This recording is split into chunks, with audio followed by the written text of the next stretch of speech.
சென்ற வாரம் நாம ஒரு அனந்தன் மாமாவுடைய வரலாறு பாதி வரைக்கும் பார்த்தோம் அல்லவா?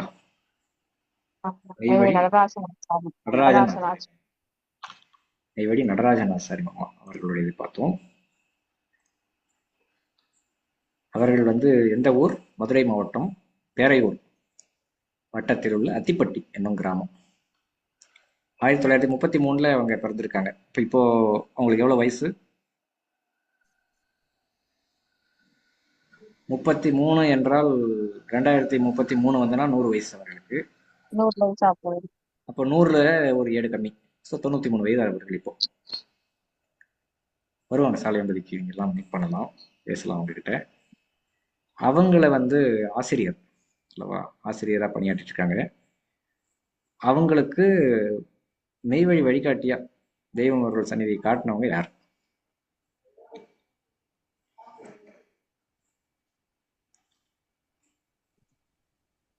அங்க இருக்கக்கூடிய பஞ்சாயத்து போர்டுல அந்த காலத்துல கிராம சபையினுடைய தலைவராக வெகுகாலம் 35 ஆண்டு காலம் இருந்த ஒருத்தர், மெய்வழி அங்கத்தினர். அவர் யார்? மெய்வழி தவக்குடி ஆனந்தர் அப்படின்னு ஒருத்தர், ஒரு அனந்த மாமா. அங்க இது இங்க ஸ்ரீமுஷ்ணத்துல இந்த மெய்வழி தவக்குடி ஆனந்தர் அவங்க வேற, இவங்க வேற, மதுரை இவங்க. அவர்கள் அதுக்கப்புறம் மெய்நிலை போதம் எல்லாம் படிச்சு அதுக்கப்புறம் இதோ போகலாம்னு சொல்லி அதை வெயிட் பண்ணிக்கிட்டே இருக்கிறாங்க. ஒரு கட்டத்தில் அவங்க தவக்குடி ஆனந்தரே கூப்பிடுறாங்க, கேடி நீ வா அப்படின்னு அவசியமா கட்டாயப்படுத்தியே கூப்பிடுறாங்க.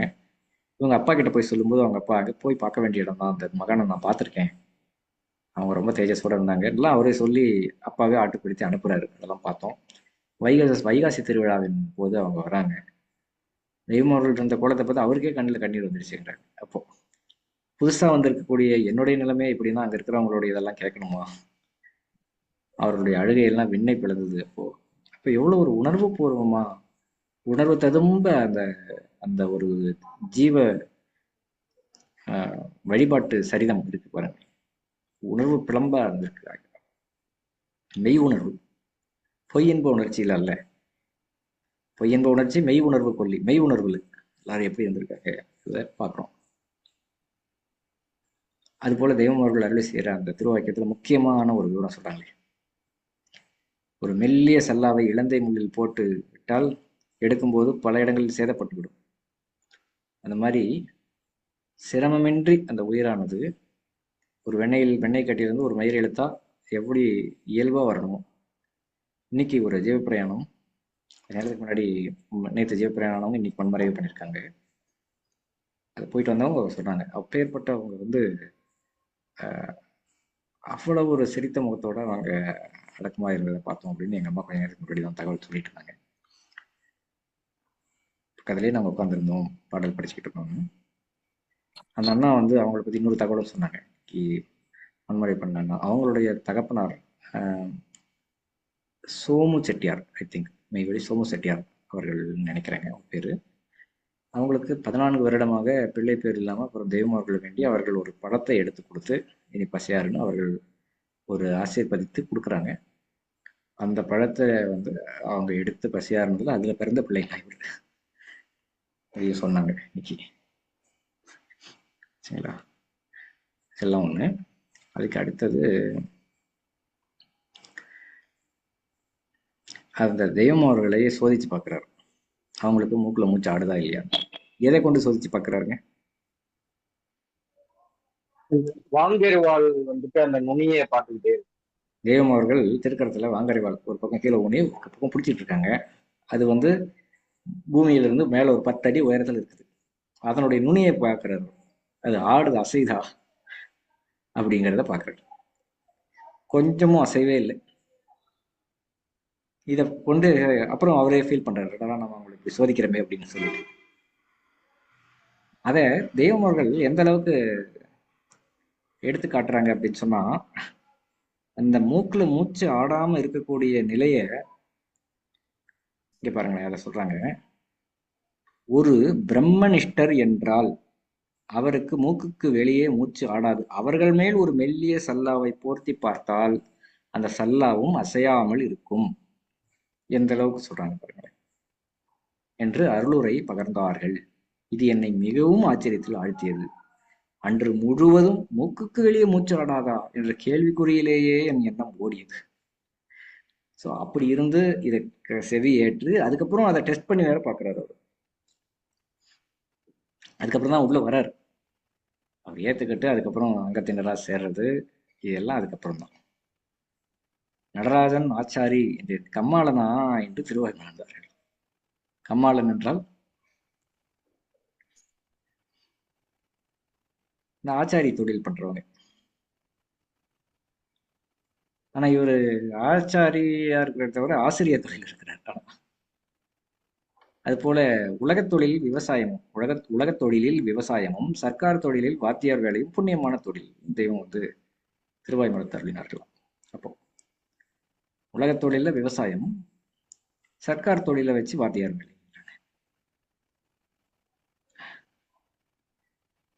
இதெல்லாம் வந்து நடந்தேன்னு அதை சரியாக பார்த்தோம். காஷாய ரட்சிப்பு சீரா அணிந்தது. அதுக்கப்புறம் மறுபிறப்பு என்னும் பிரம்மோபதேசம். அந்த மறுபிறப்பு பிரம்மோபதேசத்துல அவர்கள் கண்ட அதிசயாதி அந்த வைப்புகள் எல்லாத்தையும் விரிச்சு அவங்க வந்து சிலாகிச்சு சொல்லிட்ட அந்த பகுதிகள் பார்த்தோம். பூணூல் மற்றும் கிள்நாமம் அணிவித்தது. அதுல வந்து ஒரு தனிச்சிறப்பு இவருக்கு நடக்குது, அதையும் சொல்றார். தெய்வம் அவர்கள் திருக்கரத்தால சந்தனம் பொதிந்து என் மார்பில் சந்தனம் பூசி திருக்கரத்தின் சந்தன ஈரத்தினை எனது ரட்சிப்பு சீராவின் கல்கியில வந்து தொடச்சி விட்டுருவார். திருக்கரத்தால் பூணுதை எடுத்து சீர் செய்து எனது மார்பில் மாட்டி வைத்த அந்த திருவேலையை எண்ணி எண்ணி பேருவகை கொள்கிறேன். நான் ஒரு அசுத்தன், தெய்வம் அவர்கள் பரிசுத்தர். அந்த பரிசுத்த பொருள் என் மார்பில் சந்தனம் பூசுவதாக இருந்தால் நான் எப்பேற்பட்ட அதிர்ஷ்டசாலி என்று வியந்து கண்ணீர் மல்க சதா நினைப்பதோடு எதுவெதுக்கும் முதற் பொருளான ஆதியே மனு வடிவில் மனு வடிவில் வந்து எனக்கு பூணூல் அணிவித்த பெருமையை பெற்றவன் என்று நினைக்கும் போது, உலகில் கிட்ட முடியா பெரும் பேறு பெற்றவன் என்று எண்ணும் போது அளவிலா மகிழ்ச்சி கொள்கிறேன் அப்படின்னு இதெல்லாம் எடுத்து சொல்றாங்க. இதே போல அவருக்கு கிள்நாமம் அணிவிக்கும் போது இதே போல் தெய்வமார்கள் தங்கள் திருக்கரத்தை சந்தனத்தில் பதித்து எனது கன்னங்கள் இரண்டிலும் தடவி அந்த சந்தன ஈரத்தை எனது ரட்சிப்பு சீரா கல்கியில் துடைத்து விட்டு கிள்நாமத்தை தங்களின் திருக்கரத்தால் எடுத்து என் ரட்சிப்பு சீராவில் அணிவித்த பெரும் பேறு பெற்றவன், அணிவித்த பேரும் புண்ணியமும் பெற்றவன் நான் அப்படின்னு அவங்க குறிப்பிடுறாங்க. அப்புறம் அவங்க தேன் சமர்ப்பிக்கிறது, அப்புறம் சாணாம்பு கயிறு பிடிக்கயிறு சமர்ப்பித்தது. அதை எங்க மாட்டி வைக்கிறாங்க சாணாம்பு பிடிக்கயிறு தெய்வம் அவர்கள்? இதுல சிம்மாசனத்துல சிம்மாசனத்துல 2 குமிழ் இருக்கும் அவங்க திருக்கரை வைக்கிறது குமிழ், அந்த குமிழ்ல மாட்டி விடுறாங்க. அப்புறம் உத்தரவு வாங்க சென்ற போது கண்ட காட்சி, அதாவது ஊருக்கு செல்ல உத்தரவு கேட்டு திருமாளிகைக்கு சென்றேன். தெய்வம் அவர்கள் திருமாளிகையில் தரையில் அமர்த்தி எதையோ தேடிக்கொண்டிருந்தார்கள். கடைசியா தேடி எடுத்துறாங்க. அது எது அப்படின்னா அந்த பொடிமட்டைக்கு சுற்றும் நார். அப்புறம் இதெல்லாம் சொன்னாங்க. யான் பெற்ற பேரு அதை பத்தி எடுத்து சொல்றாங்க. அதுக்கப்புறம் முள் பொறுக்குதல், வயல் குடிநீர் தொட்டி, வயல் அறுவடை திருப்பணி, விசனம் தேற்றல், சாலை பசு உயிர் நீங்கும் நிலை. என்ன ஆனதுனால சாலை பசு உயிர் நீக்கிற நிலைமையில இருந்தது?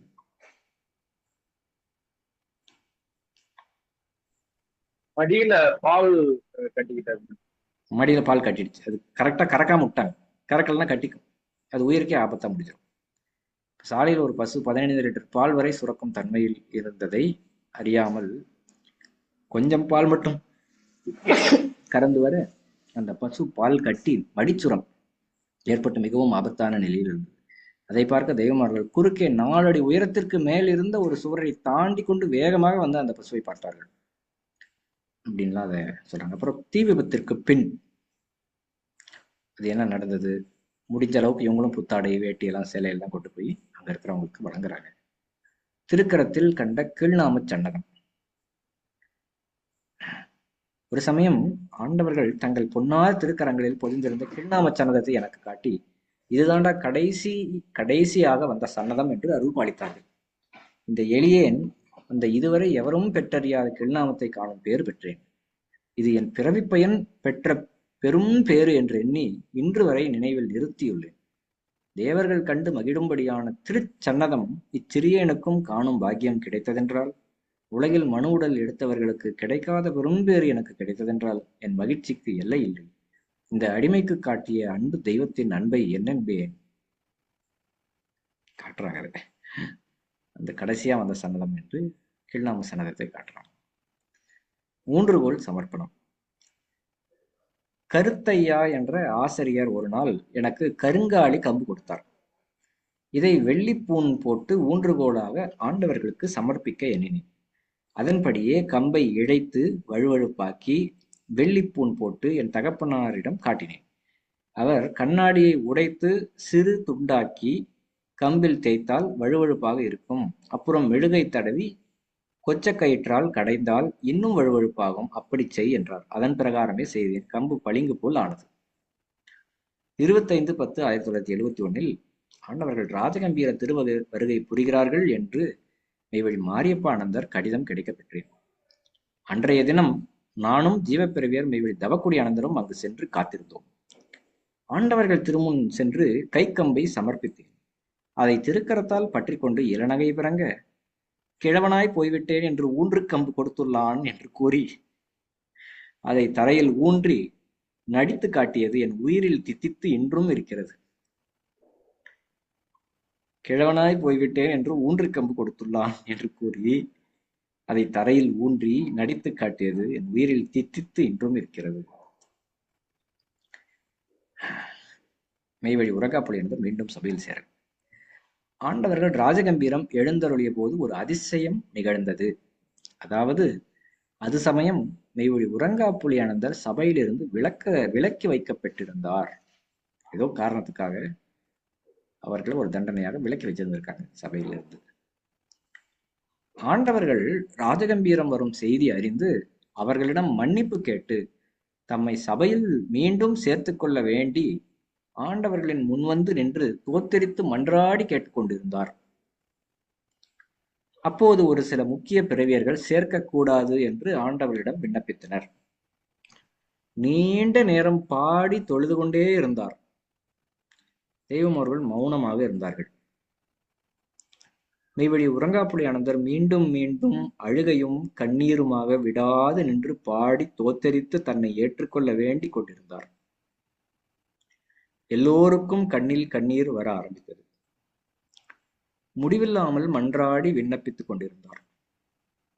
ஆண்டவர்களின் மௌனம் களையவில்லை. அது சமயம் பெரிய நாச்சியார் பனிமதித்தாய் எழுந்து ஆண்டவர்களின் திருமுன் நின்று திருமுகத்தை நோக்கி, சிவன் கோபித்தால் குரு ரட்சிப்பார், குரு கோபித்தால் என்று கூறி அமர்ந்து விட்டார். சபையில் அமைதியும் கண்ணீரும் பெருகியது. ஆண்டவர்களின் திருமுகத்தில் ஒளி வீசியது.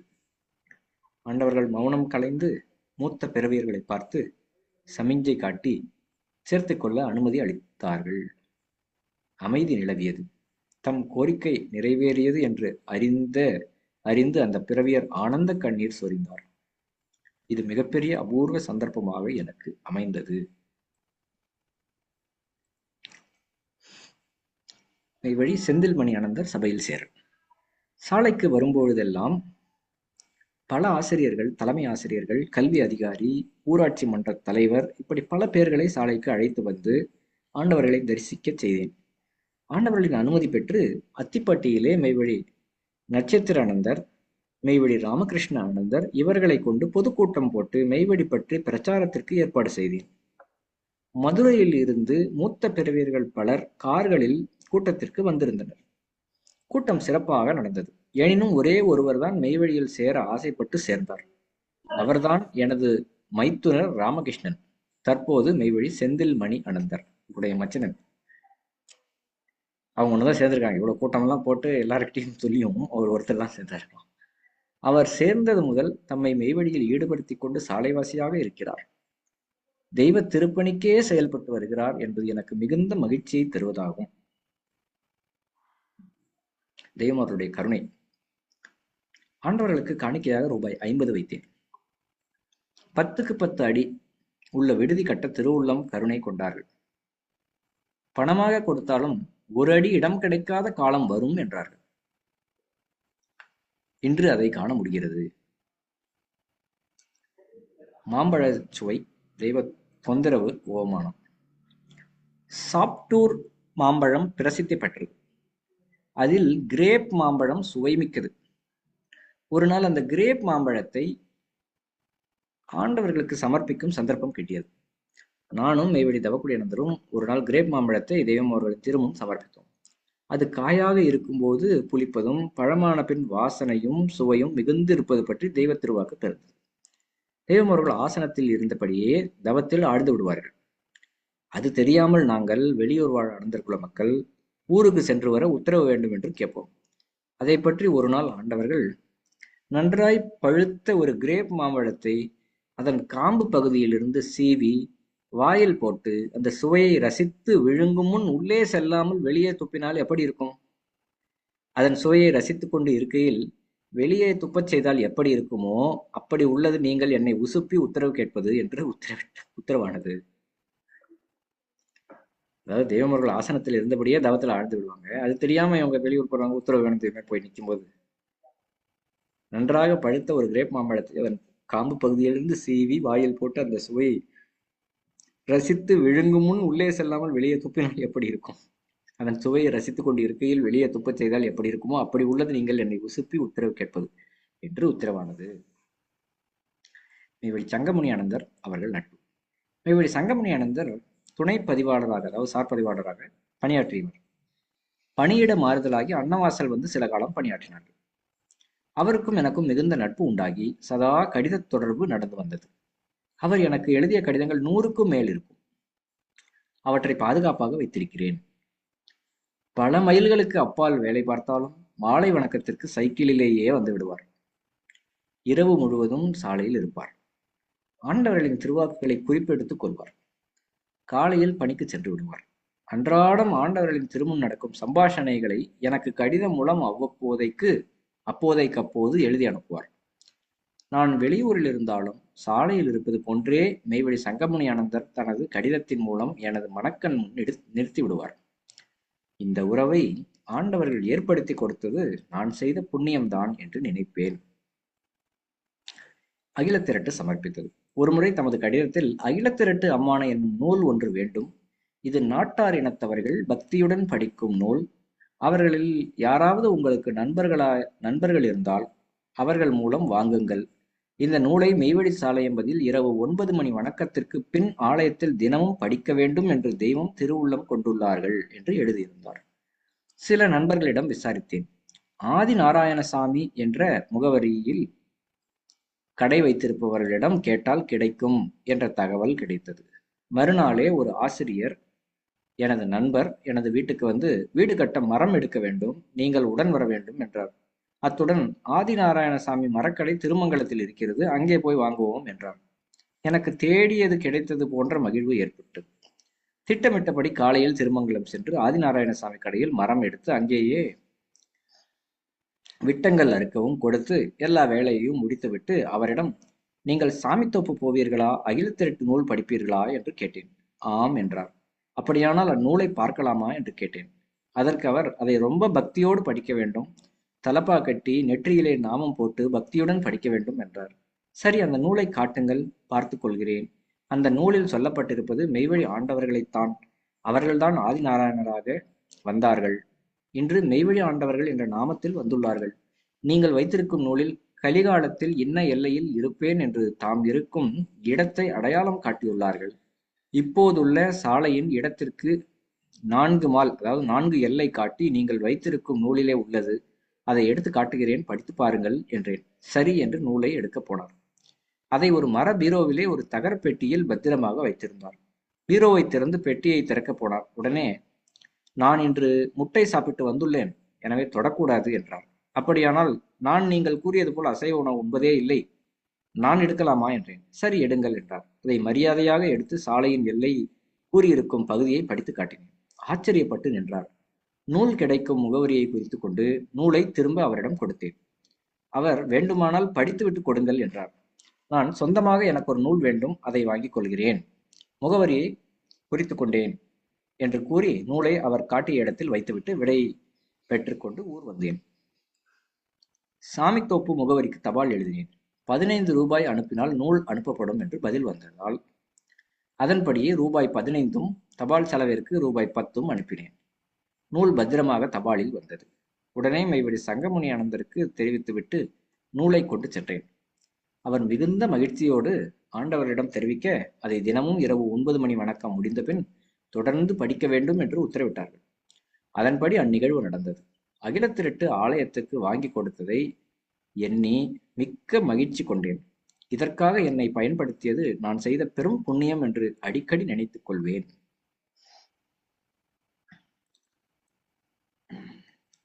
பரமபத சோபன படம் சமர்ப்பித்தல். ஆண்டவர்கள் மெய்வழி சங்கமணி ஆனந்தரிடம் மதுரை புது மண்டபம் கடைகளில் பரமபத சோபன படம் விற்கும், அது வேண்டும் என்று கூறியருள உடனே மெய்வழி சங்கமணி ஆனந்தர் எனக்கு தபால் எழுதி ஒரு படம் வாங்கி வாருங்கள் என்று தெரிவித்தார். உடனே மதுரை சென்று அதில் ஒரு படம் வாங்கி அதை சாலையில் ஆண்டவர்களிடம் சமர்ப்பிக்கும்படி மெய்வழி சங்கமணி ஆனந்தரிடம் கொடுத்தேன். அவர் அதை ஆண்டவர்களிடம் சமர்ப்பித்தார். 3/9/1974 அன்று மெய்வழி சங்கமணி ஆனந்தர் எனக்கு எழுதிய கடிதத்தில் ஆண்டவர்கள் அந்த படத்தில் உள்ள கருத்துக்களை விளக்கியது பற்றி பின்வருமாறு குறிப்பிட்டார். இதுதான் அந்த பரமபத சோபன படம். பார்த்துருப்போம், நம்ம சிலர்லாம் அதுல விளையாடி இருப்போம். தாங்கள் வாங்கி அனுப்பிய பரமபத சோபனம் பிரதியை நம் தெய்வமார்கள் திருக்கரங்களில் பற்றி கொண்டு ஏ ஏணிகள் 10 பி பாம்புகள் 13 முறையே எக்கி திடீரென ஏற்றிவிடும் மேன்மையும் திடீரென இறக்கிவிடும் ஆபத்தும் கொண்டு மெய்வழி பாட்டையில் உள்ள இத்தகு நிகழ்ச்சிகளை குறிப்பிட்டார்கள். மனு தேவன் ஆன பின் மீண்டும் நாய் நரி பற்றி ஊர்வன இப்படி ஆவது போலே படம் நிகழ்ச்சிகளை சுட்டிக்காட்டி இழிவுறும் நிலையில் உள்ள பொருத்தங்களை ஆண்டவர்கள் சுட்டி உயர்ந்த நிலையில் உள்ளவனும் தவறு செய்யன் கீழே வந்து விடுவான் என்று விளக்கி அருளினார்கள். எவ்வளவு உயர்ந்த நிலையில் ஏற்ற பெற்றவர்களும் ஆண்டவர்களின் அன்புக்கு மாற்றமாக நடந்தால் கீழ்நிலைக்கு தள்ளப்படுவார்கள் என்ற உண்மையை உணர்ந்து தெய்வ அச்சப்பாட்டுடன் நடப்போமாக குறிப்பிடுறாங்க. அது இது நம்ம விளையாடிட்டே போவோம். அங்க மேல ஏணி எல்லாம் போய் ஒண்ணுன்னா மேல ஏறி கடைசியா போகும்போது ஒரு பாம்பு வாயில மாட்டா திருப்பியும் ஆரம்ப இடத்துக்கே வந்துடும்.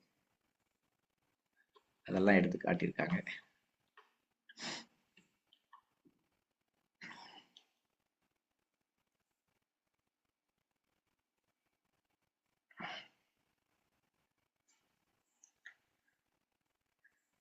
போஸ்டல் சூப்பரிண்டென்டென்ட் சந்திப்பு. சாலையம்பதிக்கு செல்ல மெய்வழி தவக்குடி ஆனந்தரும் நானும் புதுக்கோட்டை பேருந்து நிலையத்திலிருந்து கீழக்குறிச்சி செல்லும் பேருந்தில் ஏறினோம். அஞ்சல் துறை கண்காணிப்பாளர் ஒருவர் வந்து எங்களுடன் உட்கார்ந்து கொண்டார். சிறிது நேரத்தில் நீங்கள் எங்கே செல்கிறீர்கள் என்று கேட்டேன். தன்னை அறிமுகப்படுத்திக் கொண்டு மெய்வழிச்சாலையில் உள்ள தபால் நிலையத்தை பார்க்க போகிறேன் என்றார். மெய்வழிச்சாலையில் இருப்பது சிறிய கிளை அஞ்சலகம் தானே, இதை பார்க்க இவ்வளவு பெரிய அதிகாரி போக வேண்டுமா என்றேன். அவரும் எந்த தபால் நிலையத்தையும் பார்க்கலாம், நீங்கள் சொல்வது போல் அதிகமான வேலை நடக்கும் இடத்தைத்தான் பார்ப்பேன், இன்று சாலையை பார்க்கவும் அங்குள்ள மகானை பார்க்கவும் போகிறேன் என்றார். அவரது சொந்த ஊர் கடையநல்லூர் என்றும் இஸ்லாம் மதத்தை சேர்ந்தவர் என்றும் அவர் குடும்பத்தில் டாக்டர் போன்றவர்கள் இருப்பதையும் வசதியான குடும்பம் என்றும் அறிந்து கொண்டேன். என்னிடம் எப்படி இங்கு வந்து சேர்ந்தீர்கள் என்றார். என் பக்கத்தில் இருக்கும் மெய்வழி தவக்குடி ஆனந்தரை காட்டி இவர் மதுரை மாவட்டத்தில் உள்ள அத்திப்பட்டி கிராமத்தின் பஞ்சாயத்து தலைவராக 35 ஆண்டுகள் சேவை செய்தவர், போட்டி இல்லாமலே தேர்வு செய்யப்பட்டு மக்களின் நன்மதிப்பை பெற்றவர். இவர்தான் என் மீது அன்பு கொண்டு மெய்வழி சாலைக்கு வரும்படியாக பலமுறை கூறி வந்தார். ஒரு முறை போய் பார்ப்போம் என்று உங்களைப் போல் நானும் வந்தேன். வந்து பார்த்தபோது இது ஒரு புதுமையான இடமாக தெரிந்தது. பெரிய பெரிய படிப்பாளிகள் இங்கு இருப்பதை பார்த்தேன். பலமுறை சாலைக்கு வந்து போய்க் கொண்டிருந்தேன். ஒரு நாள் ஆண்டவர்கள் திருவாயை திறந்து காட்டினார்கள். அங்கே சர்வ உலகமும் கண்டேன். அவர்கள் எனக்கு அவர்களின் விஸ்வரூபத்தை காட்டினார்கள். அதுபோது வானமும் பூமியும் ஒன்றாக இருக்க கண்டேன். 3 உலகங்களையும் காட்டி எங்கும் அவர்கள் நிறைந்திருப்பதை காட்டினார்கள். அவதார புருஷர்கள் எல்லாம் அவர்கள் முன் கைகட்டி காத்திருக்க கண்டேன். அவதார புருஷர்கள் எல்லாம் அவர்கள் முன் கைகட்டி காத்திருக்க கண்டேன். என் இருதயத்தை இரண்டாக பிளந்து அங்குள்ள இறைவனையும் காட்டினார்கள். அது முதல் என் உயிரே இவர்கள் என்று உணர்ந்து வாழ்ந்து வருகிறேன் என்றேன். அவர் திருக்குர்ஆனை நன்கு கற்றவர், பக்திமான், தெய்வத்தை தேடுகிறவர் என்று அறிந்தேன். கீழுக்குறிச்சி வந்தோம். சாலைக்கு நடந்து போனோம். அவரை தபால் நிலையத்தில் மெய்வழி நட்சத்திரானந்தரிடம் சேர்த்தேன். நாங்கள் தெய்வ தரிசனத்துக்கு வந்துவிட்டோம். அவரையும் சிறிது நேரத்தில் மெய்வழி நட்சத்திரானந்தர் தெய்வ தரிசனைக்காக அழைத்து வந்தார். ஆண்டவர்கள் திருக்குர்ஆனில் உள்ள வசனங்களை அவருக்கு விளக்கி நீண்ட நேரம் திருவாய் மலர்ந்து அருளுரை வழங்கினார்கள். ஆண்டவர்களின் திருவாக்குகள் அவர் மனதை ஆழமாக தொட்டுவிட்டது. உடனே அங்கத்தினரானார். விரைவில் காஷாயமும் பெற்றார். உடனே பிரம்மோபதேசமும் பெற்றார். உபதேசம் பெற்ற மறுநாள் அதிகாலை என்னை ஆலய முகப்பில் கட்டி தழுவி, தினைத்துணை நன்றி செய்யணும் பனைத்துணையாக் கொள்வர் பயன் தெரிவார் என்ற குரலை கூறி, நீங்கள் சிறிது கூறினீர்கள், இன்று தெய்வத்தின் திருவருளை பெற்ற பின் நீங்கள் கூறியது எல்லாமே பனையளவாக தெரிகிறது, உங்களை மறவேன் என்று கூறி மகிழ்ச்சி அடைந்தார். அவர்தான் மெய்வழி யூசப் அனந்தர். தொடர்ந்து நம்ம நிறைய பகுதி இருக்கிறதுனால அடுத்த வாரம் நம்ம இதை தொடர்ந்துவோம். அதாவது இப்போ வினாக்கள் இருந்ததுன்னா நம்ம கலந்துரையாடிக் கொள்வோம்.